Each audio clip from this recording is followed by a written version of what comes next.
All right, cool. So we're recording. So this Mongoose promises. So for the purposes of this app, there are no promises. I'm doing everything with callbacks. That's kind of a bonus feature if we get through it today. You guys can go back through and refactor this using promises. Promises are super easy, and maybe not easy, they're super convenient, and they're going to really clean up our code, as you guys saw this morning. So instead of doing that callback hell with like nested callbacks, we can use that .then syntax, and it cleans up our code really nicely. So that's going to be kind of a stretch goal for you guys later if you want to refactor your app. Here's a very basic item schema. Our item is going to have one field, a name field that's going to be a string. I'm declaring the item schema before my user schema. And why am I doing that? I'll put that here in the Slack. Why do I need to? I think someone's going to answer it before I can even finish typing. Why do I need to declare item schema before user schema? And then, yeah, Zach's got it. To use it in your user schema as a value. Yeah, so let's move down to this user schema. User schema is pretty bare bones. We're just going to have a first name and a last name. They're both going to be a data type of string. But here's something new that we didn't get to yesterday, and I just wanted to throw a very simple example in here so you guys can be mindful of it. We didn't talk about Mongoose validations yesterday. And so this is an example of adding a validation to a particular field. So for my email field, and this is something I want you guys to be mindful of as we go through the exercises today, because if you try to create a new user and you don't include an email field, or if an email field isn't unique, you're not going to get the result that you're hoping for because we have a validation on it. So just something to be mindful of. So this is how we add a validation. This is a pretty straightforward one. So my email field is going to be a value, a data type of a string. Is this email required? Is this field required? And I have that set to true. So I will not be able to create a user unless it has this email field. It's absolutely required to persist to the database. If I try to submit form data, if I try to create a new user without an email field, then it's just not going to save it. Also, not only is this required, but it must be unique. So this is a very typical pattern. If you think about apps that you subscribe to or that you create new profiles for, most of the time you log in with like your email and password. Now, it's not going to do any good for the data store if you have two users with the same email, right? Because that's how they identify you and grab all of your personal profile information. So it's very important to maintain the integrity of your email field and make sure that it's unique. So in this example, not only is email required to successfully save a user to our database, but it's also going to make sure that that email does not already exist in our database. So Mongoose is going to do all this heavy lifting for us. It's a really cool feature, somewhat abstracted down below Mongoose. This is something that it will do for us if we ask it to do it. So we're going to take a look at that throughout the day. The other thing that we alluded to, I think Colin mentioned this, now relational databases add these fields automatically, particularly in Ruby and Rails, which is really, really nice. But for Mongoose and the main stack, we need to explicitly add these to our schemas. So I'm creating a created at and an updated at two fields that I'm going to put on my user. So created at will be saved one time. So it's going to be the date of creation. And then updated at should update every time that we update or change this record in our database, change this document in our database. And then finally, we have our items field, and that's going to be an array of items that adhere to our item schema. So like Zach mentioned earlier, if we want our items to adhere to that item schema, we need to make sure that we declare item schema before our user schema so that our user schema knows what this thing is right here. So those are our two schemas. I put this in here just kind of a nice little, again, the main point of this app today is so you guys have some reference material for your project 2. This is pretty much your project 2, like in a nutshell. The only thing that you would want to add are views and then authentication, which we'll talk about tomorrow. But one cool feature if you want to implement it, Mongoose also has a pre method. So pre, as you can probably guess, it means that Mongoose is going to do something to this data before it's actually saved to a database. So what I'm doing with this line of code here, with this block of code, is I'm adding it to the user schema. And so I'm doing the pre method. Essentially what this code is doing, you can probably read through here and figure it out, is that I'm going to be playing around with that updated and created at field. So before this, because I'm not, when I, if I create a form or if I create a new user, I don't want to manually put in created at and updated at. Like, nobody really does that. I want the database to manage that detailed information. So this block of code is telling Mongoose, before you actually save or update this record or this document to the database, make sure that the updated at field is set to now, to date now. And then if the created at field doesn't exist, then go ahead and make that created at field equal, the date timestamp of now. So this should only fire one time, right? When we initially create a new instance of a user, it should set that created at. But every other time, if we update or if we edit our users, then it should change that updated at field. So that's what this pre method is doing. I wanted to include that just so you guys can have that for reference if you want to include it. So again, we don't want to like manually type in the date and timestamp for all of our stuff. That's really not a good user experience. So I'll let Mongoose handle that.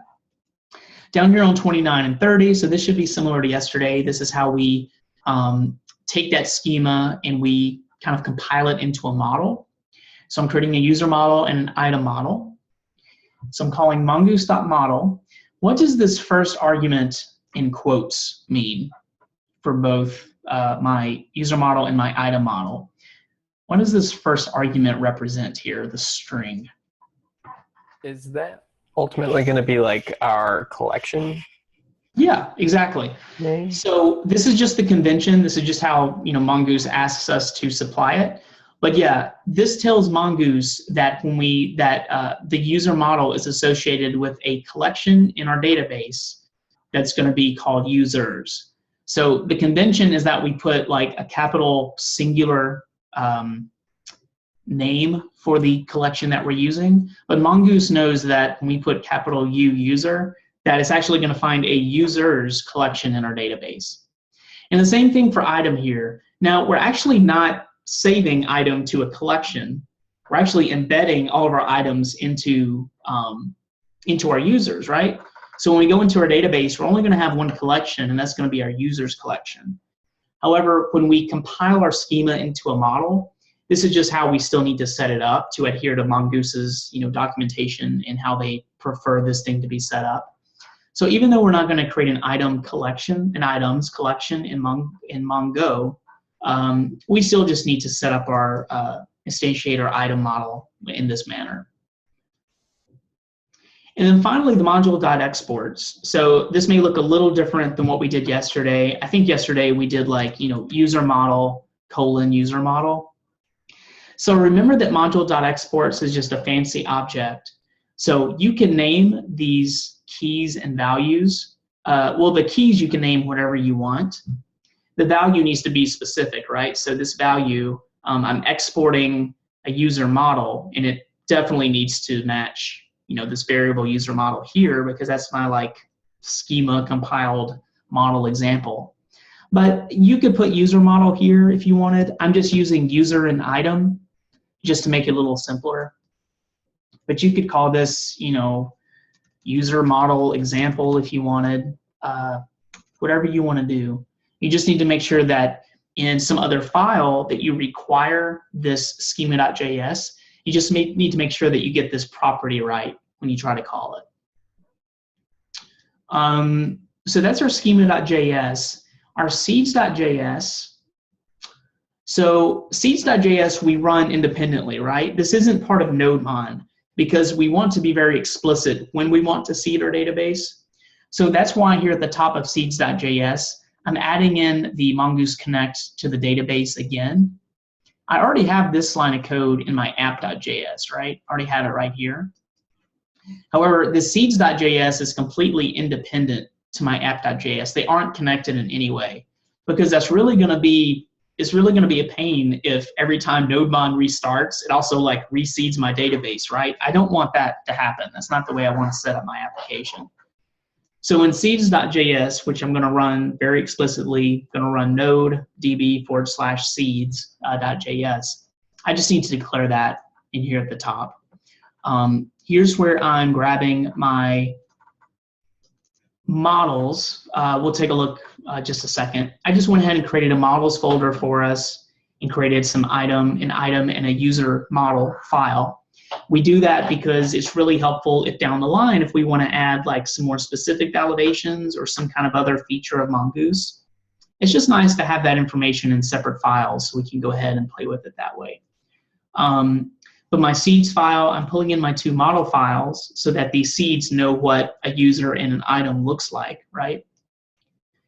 And then doing my item.remove and user.remove. So anytime I seed my database, I want to completely wipe out all of the instances and then seed my database with fresh data. And down here, just really quick and dirty, I added 3 users. I'm not using .create. In this example, I just used the new constructor, some new users here. And then I'm adding 1 item each to each new user. And then I'm just saving the users down here. So yesterday we played around with like a for loop or a for each that, you know, I put the new users into an array and I put the projects into an array and just did a for loop. And you can do that if you want to. I just did this because it was quicker. So I'm creating 3 new users, and you guys will have 3 new users as well when you seed your database. And then finally, I have this models folder with item and user files. These are pretty sparse right now. I probably didn't have to do this, but we mentioned making a model folder, and I think that you're doing this in your homework as well, so I just put this pattern in here. So my 2 model files, I'm requiring the schema file, which is where I'm getting, you know, the schema and the models, and I'm actually, you know, exporting them down here. I'm requiring Mongoose, and it's pretty bare bones. I'm just grabbing the item from the module.exports down here and assigning it to an item, and then I'm exporting that item. So the way that this is set up, it's actually probably didn't have to do this, but I just wanted to put this models folder in here because I think this is similar to what you're going to see in your homework. So at least you have some sort of, you know, reference material for that. So that's pretty much the app. It's very, very similar to what we did yesterday. It's just that I created this models folder, and then the controller, the users.js. This is where we're going to be doing all of our dirty work today. And again, in addition to creating those Mongoose queries, we're also going to be wrapping those queries in routes, express routes. So we're like kind of in that midpoint between the queries we created yesterday and adding full-on views to our application. So we're kind of in that middle layer, and that's where we're going to live today. All right, that was a lot of information. Let me pause and see if there's any questions. Does anyone have any questions before we start working on our first route? Anything come to mind? And again, I wanted to give you guys this app. You guys can use this as reference. I'm going to, you know, push up my finished code as I go through the day. So hopefully this will be a good kind of guide for you guys as you work on your project too.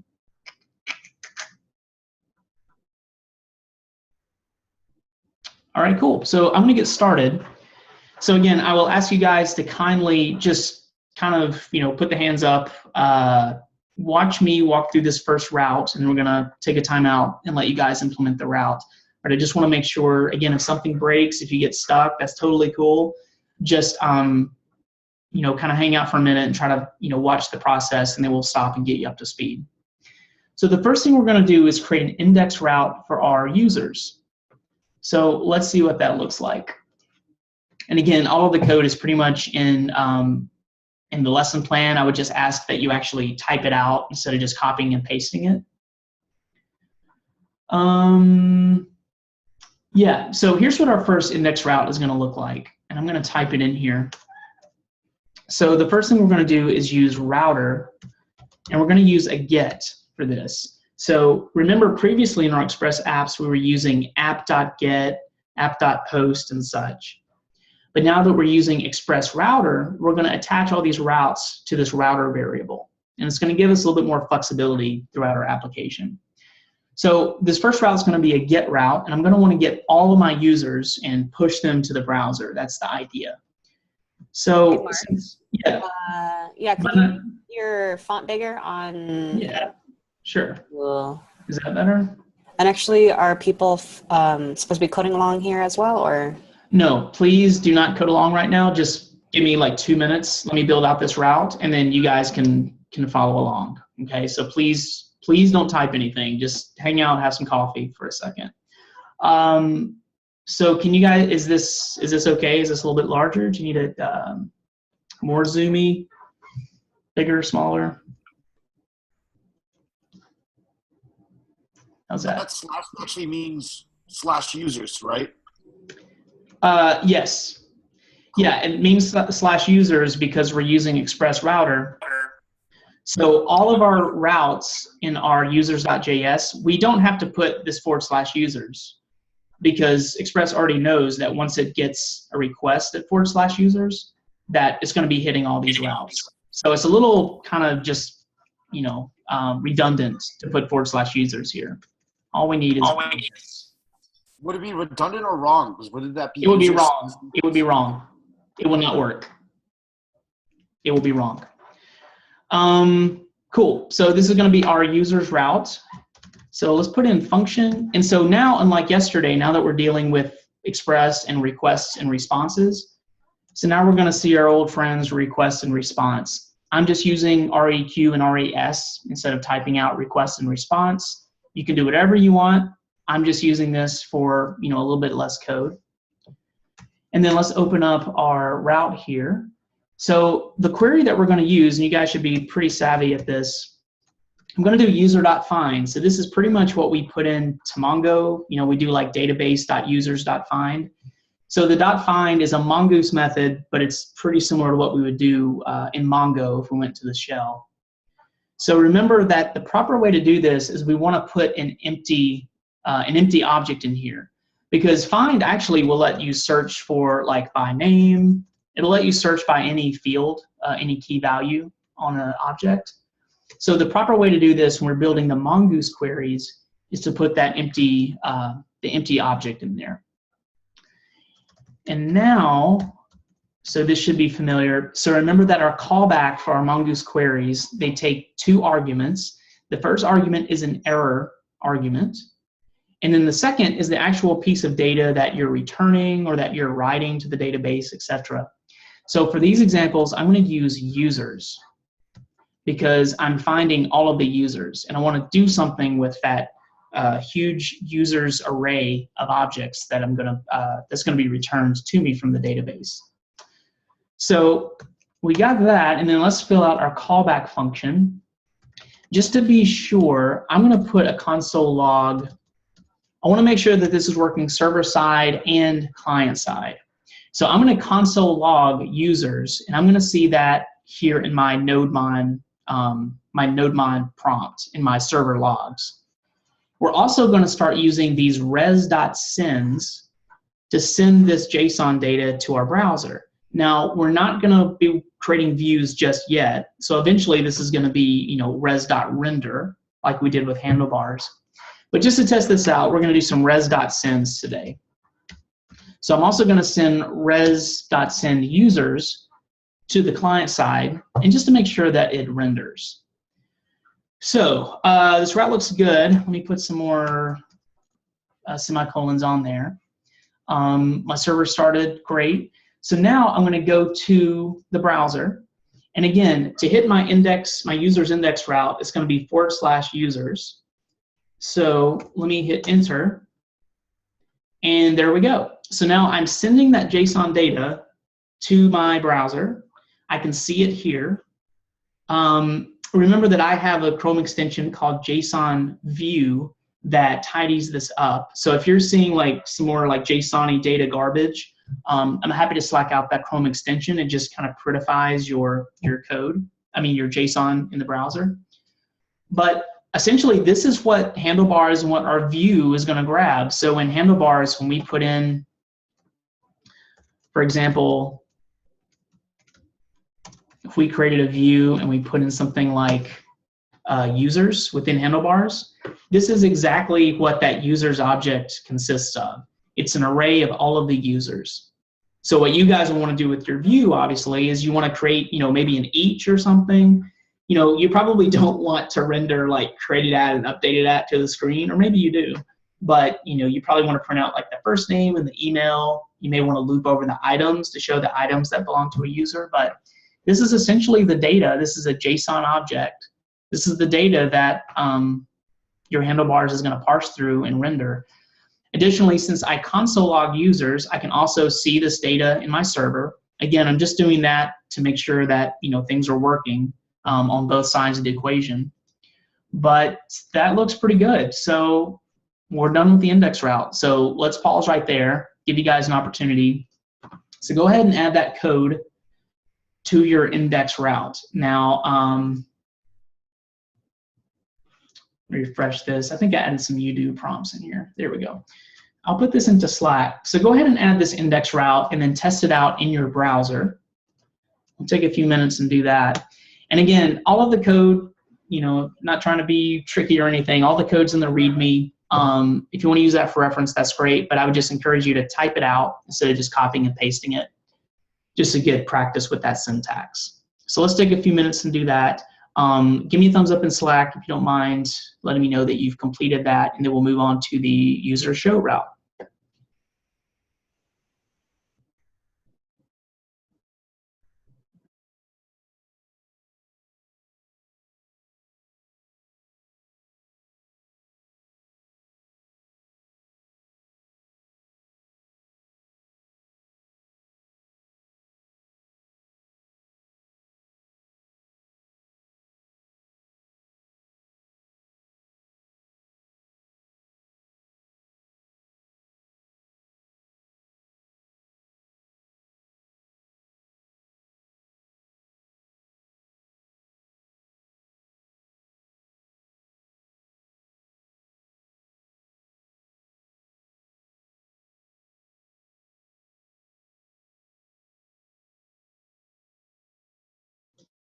And so I see these messages in Slack. I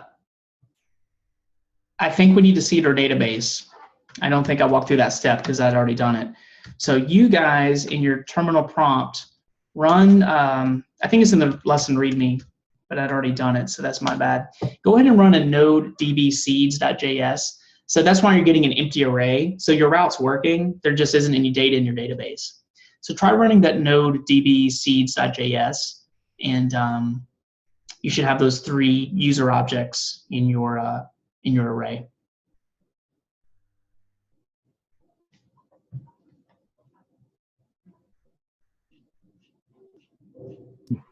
Do we run that in the node mon tab or the node tab? Nope. So remember, we have 4 tabs open. Some of you have 3, but you run node dbseeds from your terminal prompt. So the prompt where you see the $, the command line, that's where you want to run that line of code. Don't stop your server. Don't stop Mongo. Don't do any of that stuff. Just work in that tab that we have open just for these situations. Gotcha.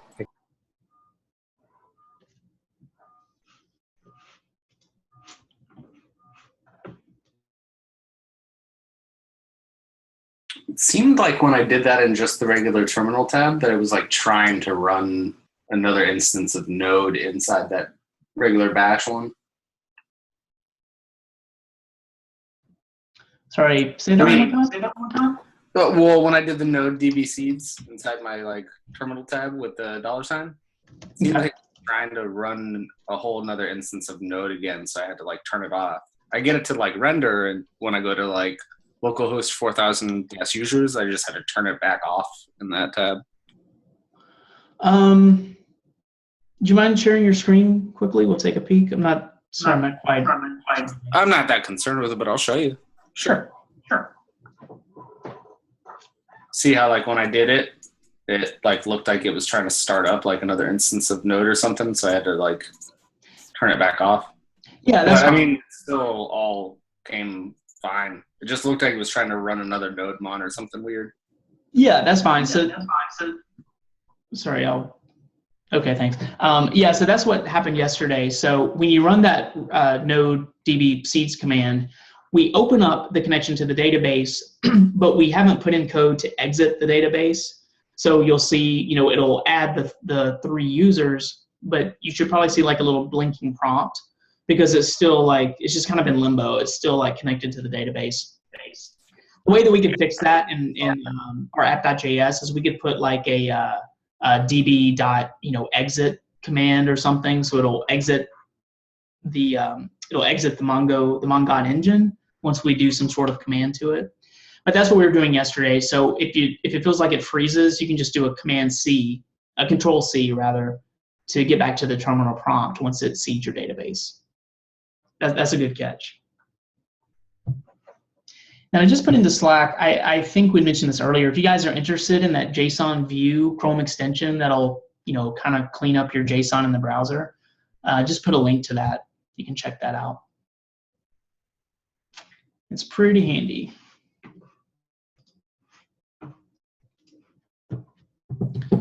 So JJ, if you're seeing square brackets in the browser, I'm going to guess that you need to seed your database. So if you look in Chrome, you want to run that node db/seeds.js line, and I think that should solve that issue.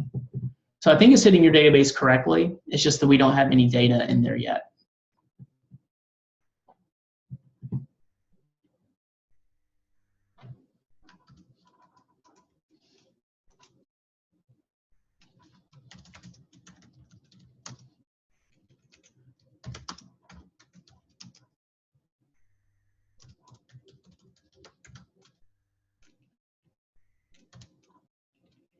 Should we be seeing that data you put into?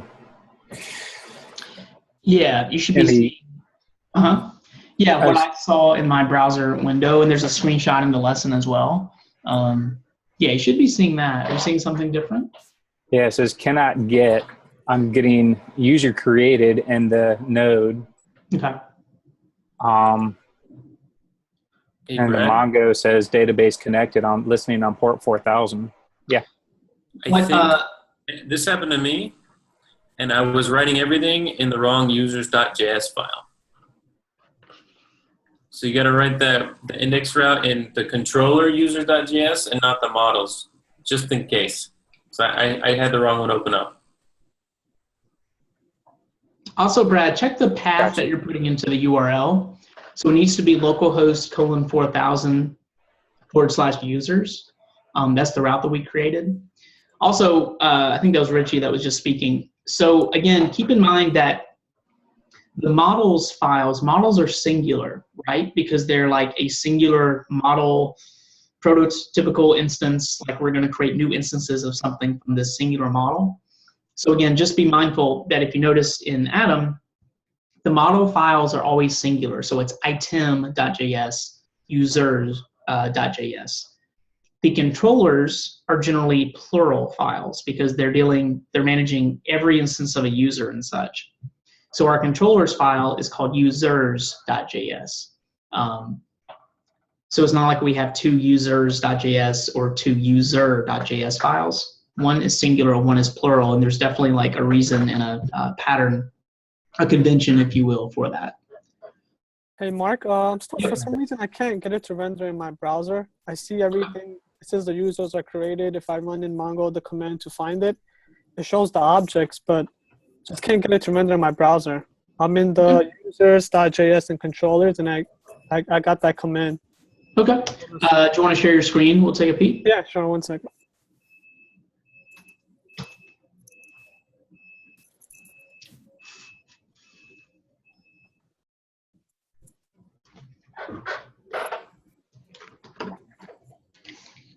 Yeah, thanks, Richie. That's thanks for putting that into Slack. Yeah, it's just the convention. That's going to be the same when we get to Ruby and Rails and such.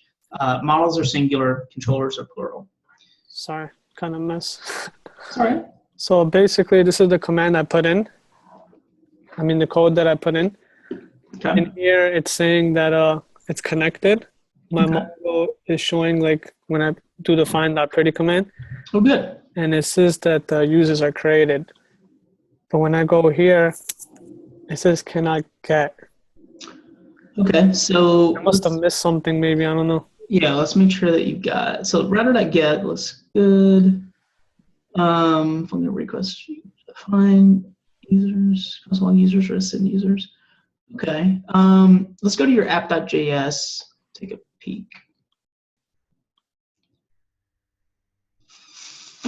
Okay, so on line 12, that looks right. Well, hopefully you didn't touch any of this code because we did need to. Yeah, I don't remember touching anything. I just kind of like went along. Yeah, let's go back to your to the terminal and go into your NodeMon window.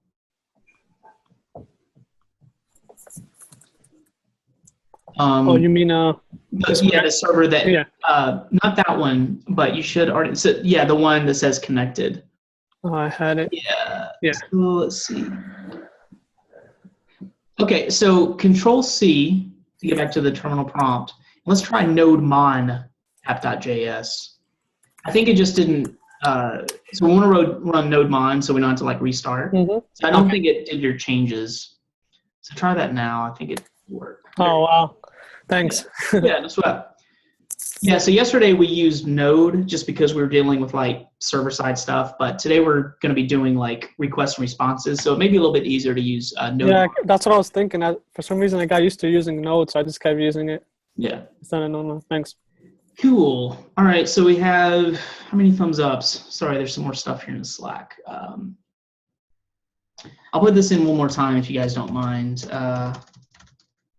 Give me a thumbs up when you have your index working.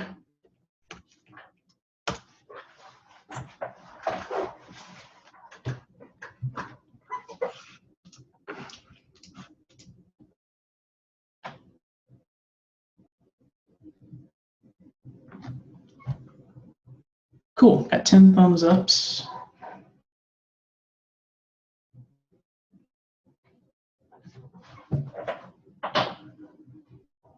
All right. All right, cool. So it looks like we're in pretty good shape. Let's go ahead and move on to the show route. I'm going to share my screen again.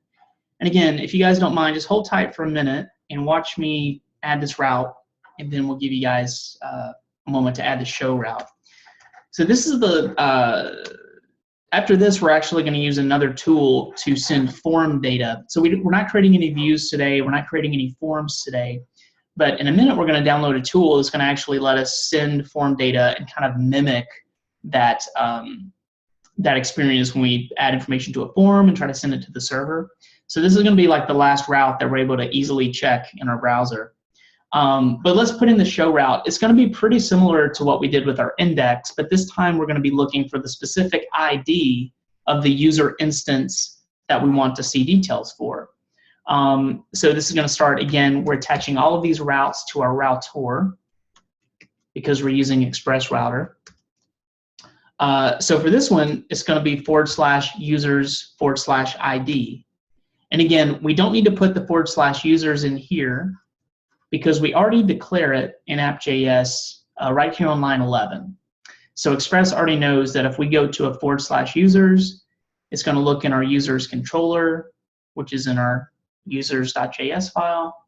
So it's automatically going to put like, users in front of that, just to be redundant again. All right, so since we're dealing with requests and responses, this is going to take a request and response object. Let's open that up. Cool, so now we've created kind of the outer wrapping for our route. Now let's include the Mongoose query that's going to hit our database and get the instance, the singular instance for the user that we're looking for. So the way that we're going to do this is we're going to use a find by ID. So this is a Mongoose method. Again, if you wanted to set this up using .find and then specify, like, find me the key of ID that matches this specific value for what we're looking for, you could do it that way, but Mongoose makes it really easy with this find by ID method. It knows exactly what we're putting in here. So we saw this last week when we were dealing with express routes. So I know that I can grab the ID from that request.params object that the server's receiving. So that's going to give me the specific crazy BSON hash object ID that I'm looking for. And then we'll put our callback in here. And again, it takes error and then the data object. Like I mentioned yesterday, just for conciseness, I'm not doing anything with the error. It's probably more proper to do some error, if error, and console log some messages. But just to make the code a little smaller, I am not doing that. So you guys can do that later if you want. So again, I just want to make sure that this is working both server side and client side. So I'm going to do a console log of my user. Now I'm just using the singular user because I'm getting one instance of something. That's just what I'm choosing to do. You could call this argument data. You could call it documents. You could call it users. You could call it whatever you wanted. But it makes sense to me just to make it singular since it's going to be my show. So that's going to console log to my server log. And then let me do another res.send, just like we did in our index. And I'll also send this singular user to the browser, and we should be able to see it, see that JSON object in the browser as well. So we save that. Looks pretty good. Looks like my server, no issues there. So let me refresh here. But before I do, you'll need to grab the ID of one of these users that you want to use as an example, like to see the specifics for. I'll just grab this first one, the name Jerry.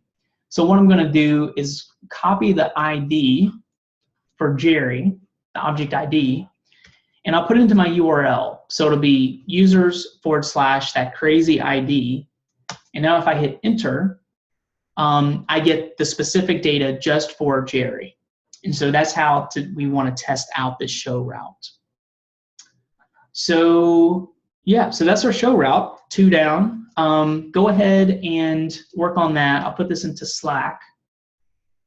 So add that show route code to your users.js file and then test it out in the browser. So we'll take a few minutes for that. I'm going to stop my screen share now.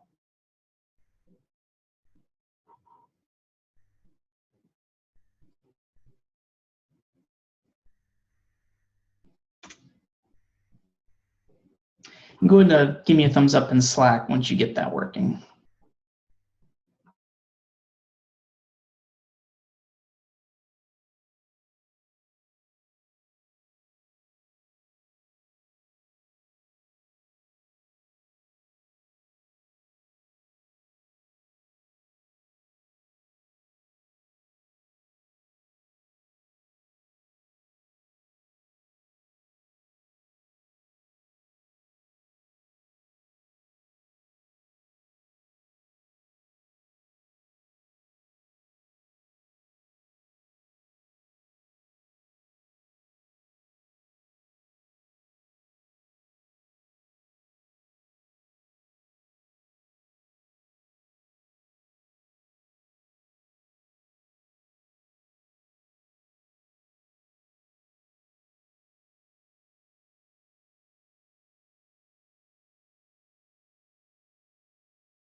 Can I ask a question?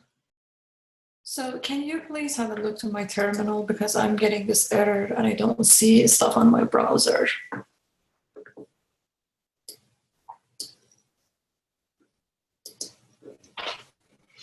Okay, this is the code I have and this is my browser.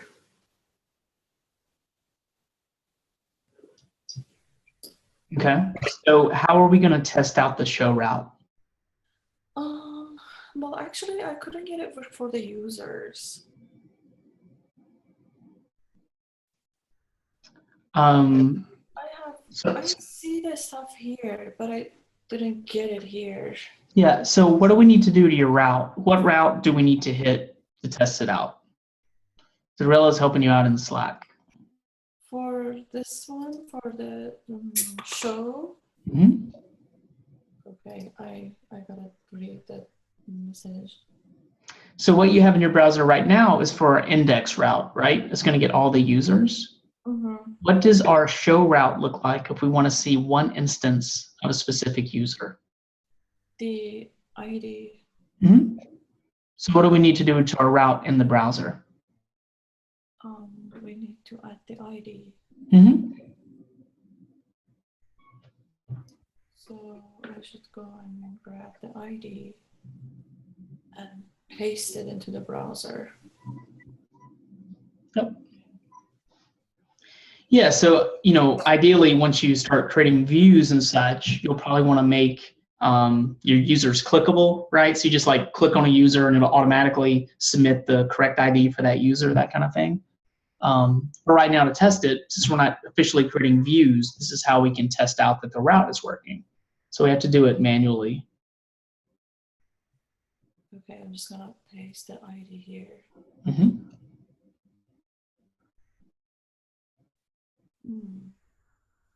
So let's go back to your terminal.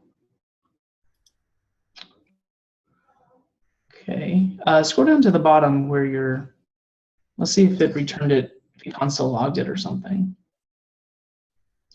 Oh. Okay, so it didn't go through. Go back in your browser to the user's route. So get rid of your, okay, and hit enter. Okay, and so grab that first ID at the very top left in your browser, inside the strings. We don't need the quotes. Everything inside the string. Grab that. Okay. And then do / and paste it in there. Okay, hit enter. Okay, there you go. Looks like it's working. Nice. Okay, cool. So let's move forward to, we're going to move forward to create, which is going to be a post. Now, generally, we would create a post by using a form, creating a new view and then putting a form inside it. Well, we're not quite there yet. So what we're going to do is we're going to use a really handy tool. It's called Postman. And what this allows us to do, it lets us kind of mimic, it actually lets us make HTTP requests. And it also lets us mimic form data and let us submit data as if it's a form so we can test out our routes. So what we're going to do, I need you guys to go and download this tool. And I'll put this into Slack. And it's at getpostman.com. I'll paste that URL into Slack as well. So I think you guys have done, we've walked through doing like curl requests from the command line. So you can do like curl or get URL, and then the URL of some website, and it'll return like data into your terminal. So this is kind of that same principle. We could actually mimic submitting form data through the terminal. It would be like pretty, it would be kind of a pain to do it in the terminal because we'd have to like, format it correctly and such. So tools like this, you want to download the Mac version. Just download the Mac version that you have. They just came out with an update because this tool started as a Chrome extension and then they just updated it, I think, to 3.0. And I think 3.0 is only kind of a software, like a downloadable version. Anyway, so this tool, there's a couple of them out there. There's one called Insomnia that I really like, but Postman is a very popular one, and it lets us do a lot of cool stuff. We're only going to use like 1 or 2 of its really cool features today, but you guys will probably use this in the future. This is really great, even if you want to like test APIs and such. So if you want to hit the Open Movie Database API and test out like, how do I get all the movies that match the keyword Batman, or how do I get all of Brad Pitt's movies or whatever. You could test that out in a tool like this before you start writing the code in your application and building a view to test it out. So this is a really handy tool. And pretty much everything we're doing with this lesson today, we're trying to add Express to an application, but we're trying to test out our routes as painlessly as possible. So we're testing out our routes in the browser, We're going to submit form data via this tool called Postman. We're trying to like take the path of least resistance before we actually create a view, and incorporate handlebars and such. If we test out our routes, and after this lesson today, as long as we know all of our routes are working, it's really pretty painless just to throw a view on top of it and render this data. So we're super, super close.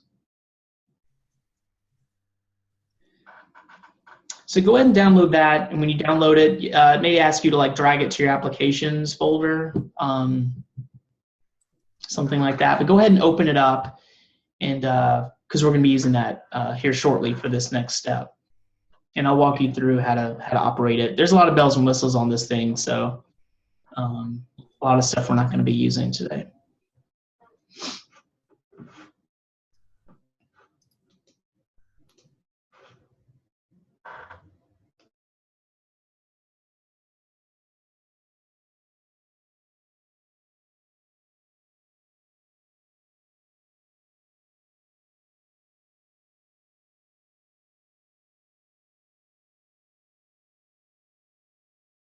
Should do all the sign up and everything too. You shouldn't have to sign up. It should give you like, you just want to use it for free or use it without signing up. You should have that option. Yeah, there's like a skip and go straight to the. Yeah, you can just skip it for now.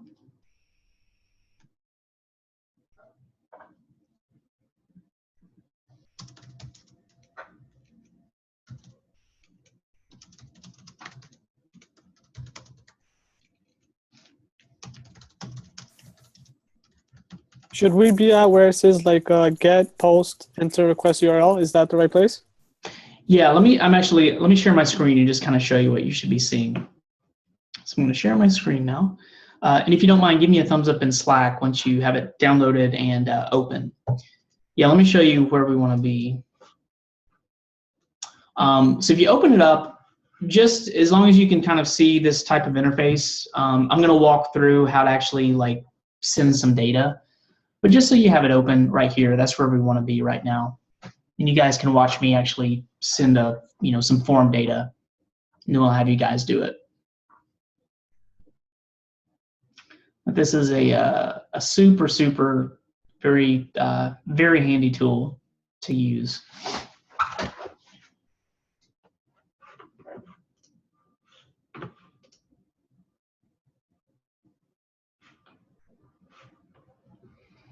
Yes, we'll wait for one or two more thumbs ups, and then I will move forward. So what I'm going to do, again, if you guys just want to like, hang back, have some coffee, I'm going to walk through creating a post route. So I'm going to create that in my app, and then we're going to make sure it works by using Postman to send some form data to the server and to see if we can actually like create a new instance of a user in our database. Again, where we really want to be in a few steps is we want to be able to create a form that we can put data in and then send it to our server. But if we can get it working using this tool called Postman, then most of our heavy lifting is done. We just need to like create a form and a view to create new users. So this is an awesome kind of a first step. All right, cool. 14 thumbs up, so I'm going to move forward. Okay, so let's create our post route, which is going to create a new user. So just like our other routes, hopefully you guys are seeing a pattern here, because there's definitely a lot of this is pattern based. So this is going to be a post, an HTTP post, because we're trying to post a new user to our database. And the path for this is just going to be /, which means we're essentially going to / users. Is basically what our index route was right here, except instead of a GET request, we're trying to send data to create a new user. So it's going to be post to /. And then the same pattern as before, we're going to pass in our request and response objects. So just to clarify again, like when you're doing a post route and you set up that route, you're pretty much setting up the reroute, right? After the post is kind of done. Yeah. When they hit submit, that route that you set up there is sort of the reroute. Correct, yeah. Now we're not going to be doing that in this lesson because we're not dealing with views, right? So once you guys add views, you'll actually need to add a new route, which would get an empty form that you would submit data, and then it would hit this route that we're creating now. And then you need to redirect. Yes, that's absolutely, spot on. So in a way, it really doesn't matter what it is, because what you could do is you could always do just a response.reroute at the end anyway. Yeah, you could do a redirect. For us, for this example, we're just going to do like a res.send of a new user. But yeah, it's right on the money. Yeah, so remember, any route that isn't a get route, we're going to have to do a redirect, because we're going to have to tell Express where to go afterwards. Okay. Cool. But yeah, luckily we're not dealing with views yet, so we don't really have to deal with that quite yet. Cool, so this is going to be a post. So what I need to do first is I'm going to use that new and save, what we did when we were using our seeds.js and what we did yesterday. So I want to get the user information from the body of my form, instantiate a new user, and then I'm going to save it to the database. So it's kind of like 2 steps that we want to do. So the first step is, let me create a variable called user. And this is actually going to be just an empty user object that I'm going to add like the request.body first name, request.body email, whatever form fields that I want to use. I'm going to build a variable called user. I'm going to build a user object that I'll then save to the database. So this one I'm going to use my constructor. So I'm going to do new user. Make sure I've got my syntax right. And then inside new user, we're going to add email and first name. The order doesn't really matter here. And items. So those are going to be my fields for a user. Now remember, I don't necessarily have to add first name and items. Those are in my schema, so they're available to me, but I don't necessarily have to use them. However, I do have to use email. Do you guys remember why I have to put email in my user object if I want to successfully save to a database? What did we do? Required it? I required it, absolutely. So if I try to submit a form, or if I try to submit some data that doesn't include an email, or if that email isn't unique, then Mongoose is just going to like, get it out of here. What are you trying to do? What are you trying to pull? So just keep that in mind. So remember that we're using body parser so that we'll have access to this request.body object. So for this one, request.body email, that's going to be my email field. And then request.body first name, that's going to be my first name field. And you can just pretend that we created a form and these are the names of the input boxes, right? That's essentially what this is mocking out. And then we'll do request.body items. And that's going to be our items. We're going to come back and actually play with this embedded document, but I'm just putting it in here for now. Cool, so that should grab that form data and instantiate a new object, a new user object. So now let's put in the Mongoose code to actually persist that to the database. So here we're doing new. Now let's do save. So save, we're going to do user.save to the database. And remember that this takes a callback. It's going to take our error object and then user.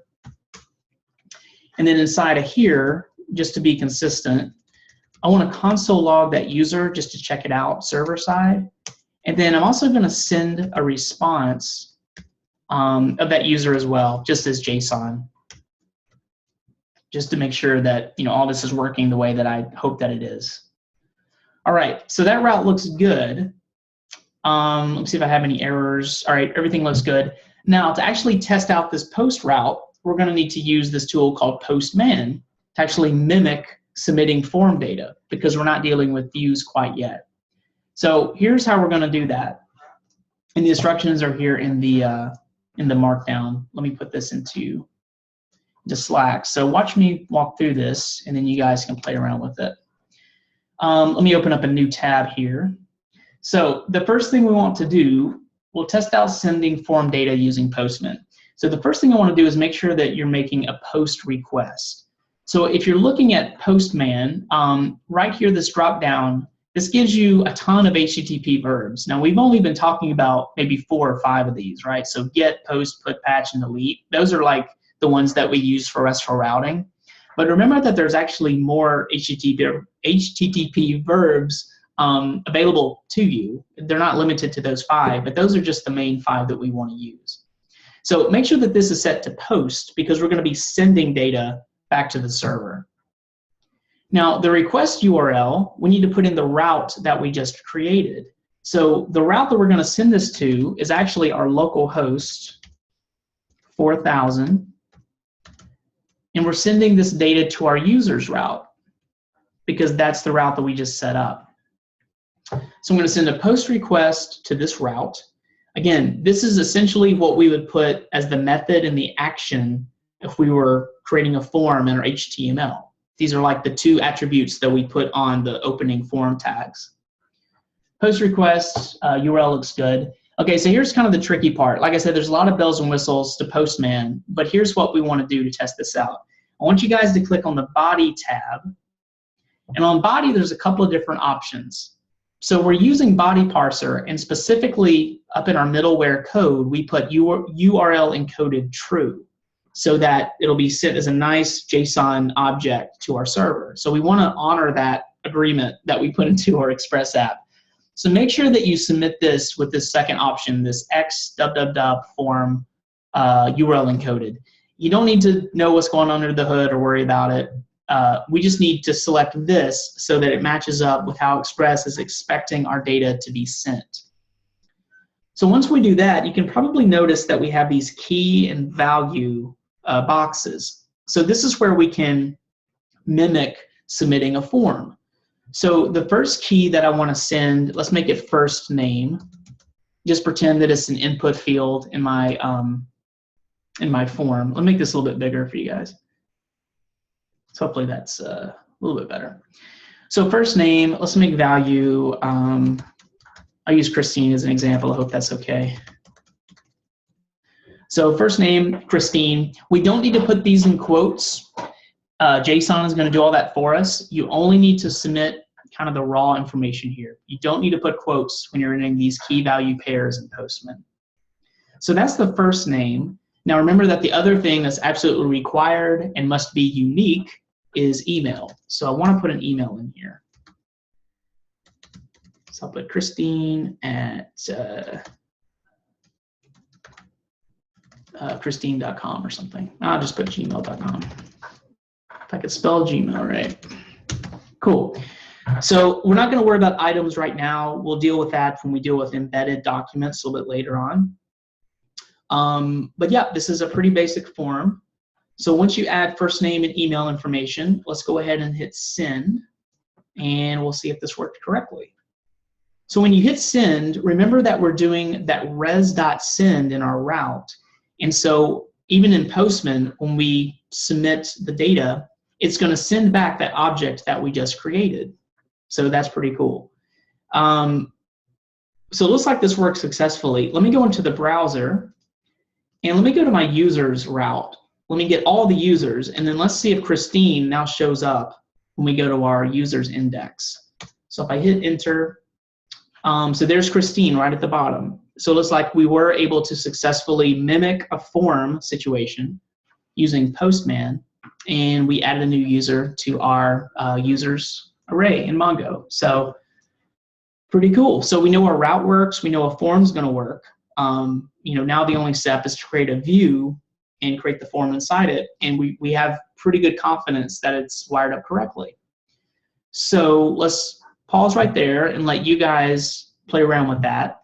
So I want you guys to add that post route and then use Postman to test it out. So see if you can create a new user. And I'll put these instructions into Slack.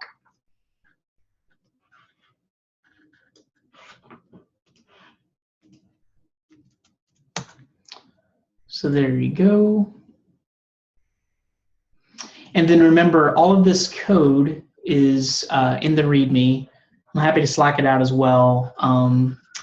Again, just to be redundant, I would encourage you guys to type it out and try to think about how the pieces fit together. then go ahead and give me a thumbs up in Slack once you have that working.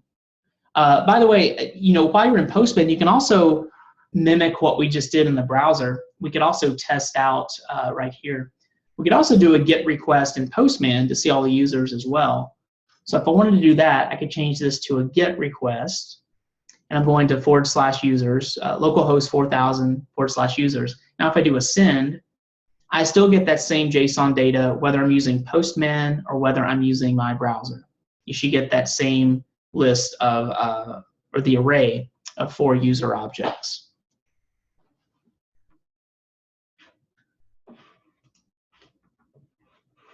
I'm going to stop my screen share for now.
All right, let's take another few minutes. So I have 8 thumbs up on one screenshot and 6 on the other. So is that like 15 total, or are you guys working on those separately? Maybe it's separate.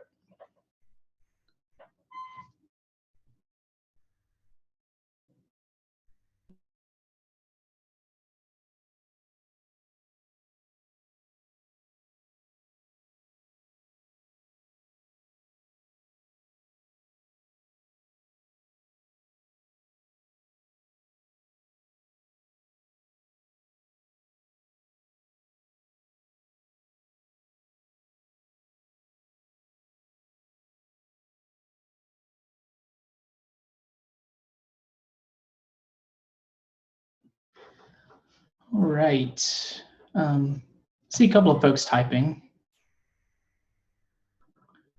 So I'm going to move forward. Mine won't send. It's been loading for a while now. Okay, Rachel, just hold on real tight. Let's work on the update, which is going to be the last thing we're going to do before lunch. And and then I'm happy to help you out here. Or you can ping Christine. Maybe she can help you out via Slack. But otherwise, just hold tight and just watch me for this next step, and then we'll get you straightened out. So we've done index, show, create. Now let's take a look at update. Update's a little trickier, but let's take a look at how we can incorporate that into our application. So for update, there's a couple of cool Mongoose methods that we can use. One is find by ID in update, or we could use something find one in update. So again, find by ID in update is specifically, Mongoose knows that we're passing in an ID as an argument. If you want to search for a particular record, a particular document, if you want to search by like name or by email or some other field, you could use the find one in update. For my example, I'm just going to use the find by ID in update because you'll probably be wanting to like make your stuff clickable in your application and just pass in that ID for a given document. It'll be a little, probably a little bit easier to get up and running that way. So let me share my screen. I'm going to add this code. So just hold tight, and then you guys can pop this into your application. So let's add the user update route. And again, the code's right here in the README. I'm just going to type it out and kind of walk through it. So again, the pattern that we're seeing, we're going to start out with router. And for this one, we're going to do a patch. So there's two types of HTTP verbs to update something. There's patch and there's put. For the most part, they're interchangeable. The way that I like to think of them, where I'm just going to use patch for today, but the way that I think of like the difference is if you think about patching a boat, you know, like an inflatable boat, like a patch, you don't replace the entire boat if you have a hole in it. You just like put a patch over the, you know, where it's leaking air or something, right? So you don't replace the whole thing, you just patch it up. So I think of patch as if I'm updating my profile, I don't want to update everything on my profile, like first name, last name, email, address. Maybe I only want to patch, update like my phone number, just one, you know, specific piece of information. That's how I think of patch versus a put, which it's, you know, really pretty semantic. Again, for our purposes, either one we'll kind of use, but dot put is more of a robust. It actually kind of replaces the entire record. So even if there's fields that you're not changing, it's going to like kind of refresh the entire record in the database. That's really kind of above our pay grade. We really don't need to worry about that, but that's kind of a small difference between patch and put. So just for this example, I'm going to use patch in the meantime. So we're going to start with router.patch. This is going to be our update. So for this one, again, we need to grab the specific ID of the user that we want to update. So the route for this one, we're going to pass in our ID params, like so. And again, this is going to be, you know, users /ID because we're using our router, our express router. And then, like we've seen this 2 other times before, we're going to pass in our callback that will take the request and response objects. And then inside here, let's write that lovely Mongoose query code. So I'm going to start off with user. And then for this example, I'm going to use the find by ID and update. Again, you could use like the find one and update, but just trying to be consistent with the ID. So I'm going to use find by ID and update. And then the ID that I'm looking for, again, the request params .id. So I'm going to grab this from the URL, and Express will know that it's the specific ID of the object that I'm looking for. And then I'm going to try to instantiate, well, not necessarily instantiating because I'm already grabbing the user, but I'm going to grab the fields that I'm going to update. I'm going to put them in here. And again, for this example, we'll see this in a minute when we use Postman, but generally when you update a profile or something using a form, if I want to update my stuff on like Facebook or Blue Apron, and I ask to update or edit my information, it sends you that form with all of the fields already filled in, right? And then you can like change or update the specific fields that you want. So we're not able to fully mimic that here. So what I'm going to do, I'm just going to put in first name and email for now. And we'll see this in action. We need to be a little bit more like semantic when we're testing this out in Postman, but that's okay. So I'm going to only play around with first name and email just for this example to make sure that it's working. And then we talked about this yesterday. So this is just kind of a Mongoosey thing. It's an optional argument, new : true. So what this does is we're going to do like a request.send to see our updated object once we save it to the database or update it in the database, do a patch request. So this new : true will make sure that we see the new information that we just added. So this is optional. We don't have to put this in here. If we didn't put this in here, then Express Mongoose is going to show us, it's going to return the previous version of the user that we just updated. So, I mean, sometimes it's a good practice to see, you know, the new information, the name I just updated, things like that. So I'm going to put new : true in there. And then, again, the pattern that we've been seeing. So Mongoose is going to take this callback. I'm going to pass in error and user. And so here, let's just send the user, the updated user, and let's see what that data looks like. So I think I can get rid of that one. Let me clean this up a little bit. Closes there, closes there. Okay, cool, it looks good. Okay, so that route looks okay. And now let's test it out with Postman to make sure that this is working okay. So I'm going to go back to Postman, and I'll put these instructions into Slack.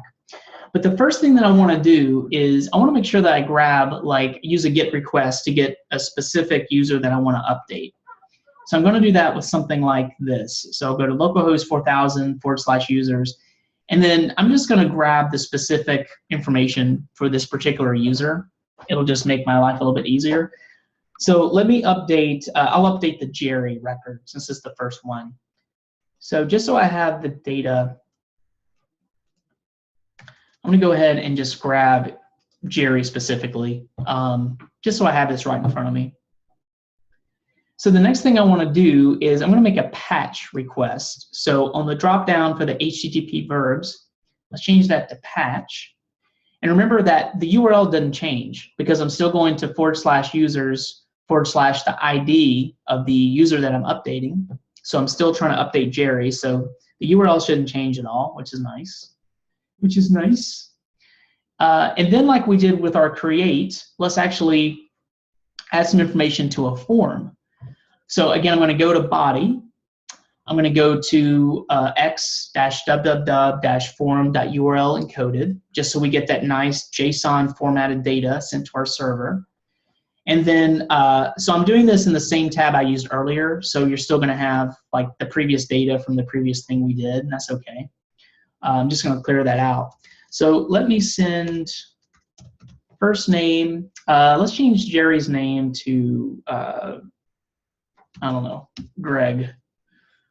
Man, I'm pretty creative with the names today.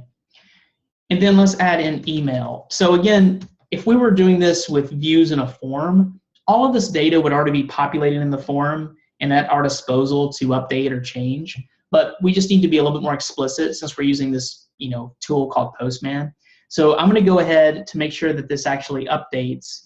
I need to be a little redundant, and I'm just going to go ahead and add that email for this record. Now, I shouldn't get an error or anything. Now, emails need to be unique, right? But since I'm updating this record, I'm not creating a new record. I should be fine. So this should go through no problem. I just want to add the email because otherwise it's not going to save the email to the database like it would in a form that's fully populated and such. So cool. Let's fire it up. Let's see what happens. So I'm going to hit send. And if I scroll down, so yeah, so it looks like our new instance of this user was updated to Greg. So the name was updated. Again, I could check it out in the browser. If I refresh my users, I can see right here that that Jerry is now Greg. So I see that that changed. So yeah, looks like that updated successfully. So I know the route's working and I can test it out with Postman. So we're at 1:30. I'll put these instructions into Slack. We can pick this up after lunch. But if you want to go ahead and add this update method, that's going to be our next step. So I'll dump that into Slack. Otherwise, feel free to have a great lunch. We'll see you guys back at 2:30, and we'll just pick up where we left off after lunch. And Rachel, I'm happy to stick around and get you sorted out if you still need some help. So let me stop my screen share. And we'll see you guys at 2:30. I actually have the same issue that Rachel has. Yeah, Okay. it's just like I clicked send and it's just been sending this entire time. And it's loading. I can cancel the request and I'll try sending it again and it just won't load. So I don't know if there's an issue with Postman or what. Like before I tried to sign in and I tried to sign in using my Google account and the page would come up empty. So I don't know if it's just something that Okay, Rachel, do you want to share your screen and kind of walk me through the issue you're having?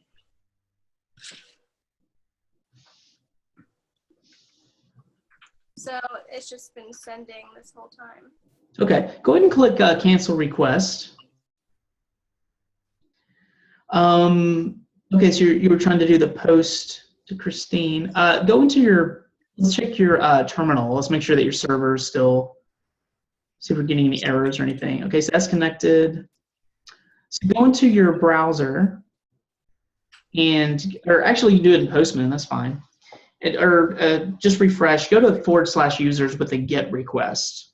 Let's see if it's already, I wonder if like Christine was already added and so it's not going to add her again because it's not a unique email or something.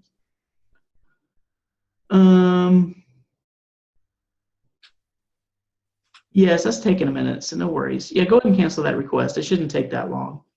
Let's go back to your terminal. And what tabs do we have open? Okay, so you got that. That looks good. We aren't getting any errors. What about the middle one? Okay. And what about that one? Okay. Oops. 2 connections now open. Okay. What about the far left-hand tab? Is there anything in there? No, that's just. Okay. Let's go to your browser and refresh. Let's see what happens in your browser when you try to do it. It doesn't add it. That's okay, but at least that's working. At least your browser, so you're not getting any server errors. Maybe do this for me. Open up a new tab right there in Postman, so you see next to that, yeah. And type it in localhost :4000 /users.